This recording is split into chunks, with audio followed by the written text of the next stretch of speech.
Hello, I'm Dr. David Stockwell. I'm a pediatric critical care physician and the Chief Medical Officer for the Johns Hopkins Children's Center. Our Children's Center is nationally ranked in all 10 specialties, with 7 of those specialties amongst the top 20 nationally. And we're ranked number 1 in Maryland. Right now, we have a nationwide pediatric bed capacity challenge. There are children's hospitals all across the country experiencing an uptick in sick children. These capacity issues are largely driven by respiratory viruses. There's several out there right now. RSV, flu or influenza, COVID, as well as rhinovirus. So all of these viruses, while we have certainly seen them in the previous few winters, they're now happening at the same time when normally they're staggered throughout the winter and the school season. Rhinovirus and RSV are common cold viruses. Who's at risk for RSV and these more severe respiratory symptoms? It's largely smaller children.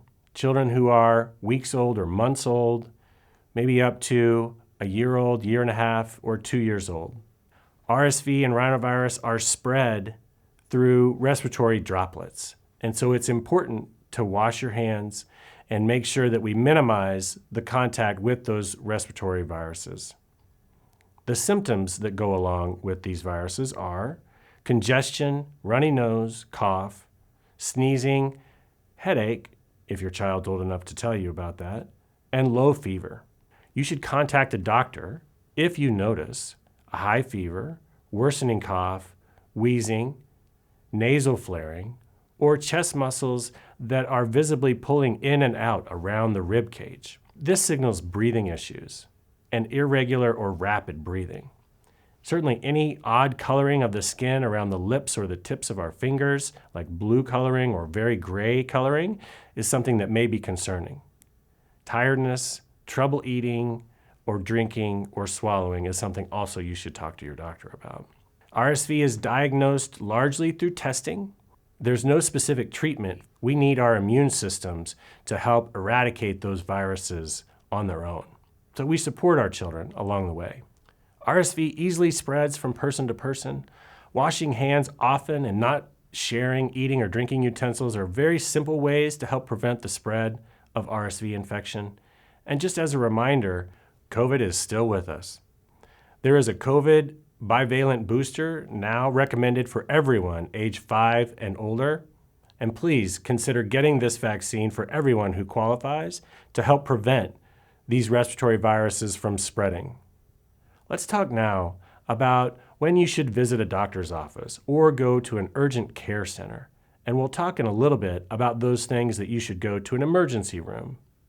The first things that we would consider for a doctor's office or an urgent care center: minor cuts, cuts that need stitches, chronic or long-standing pain, including back pain, dental pain, sprains, strains, removal of stitches, upset stomach, nausea, vomiting, diarrhea, bumps and scrapes, cough, sore throat, mild flu symptoms, rashes or small skin infections, exposure to or symptoms of sexually transmitted diseases.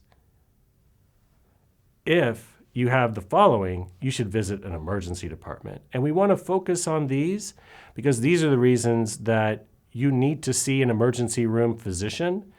And our emergency rooms right now are very busy. So we're hopeful that if you don't have the following things that we're getting ready to talk about, that you're able to work with your physicians or urgent care center to manage those complaints and those symptoms. So these things are the things that you should consider going to the emergency room: fainting, passing out or unconsciousness, or feeling like you may pass out; heart attack signs such as chest pain or pressure, sweating; stroke signs such as numbness in the face, arms or legs, or difficulty talking; sudden shortness of breath; fever with a stiff neck, mental confusion, and or difficulty breathing; coughing up or vomiting blood; bleeding that won't stop; possibly broken bones; poisoning; sudden severe abdominal or stomach pains; stabs or gunshot wounds; suicidal feelings or thoughts of hurting yourself or others; animal bites; head injuries; or hard blows to the head, neck, or spine, and falls from a ladder. Children and families are at the heart of everything we do at Johns Hopkins Children's Center. For more than a century, we have served as the Children's Hospital at Johns Hopkins, providing compassionate and comprehensive care that supports the individual child as well as the entire family. Please reach us at hopkinschildren.org or on our social channels. You can also call us at 443-997-5437. I also want to say thank you to our tireless workers at the Children's Center, our doctors, our physicians, our support staff, who are helping all of the children in our community who are living through this unprecedented respiratory season. Thank you for all your hard work and for serving everyone that we're seeing.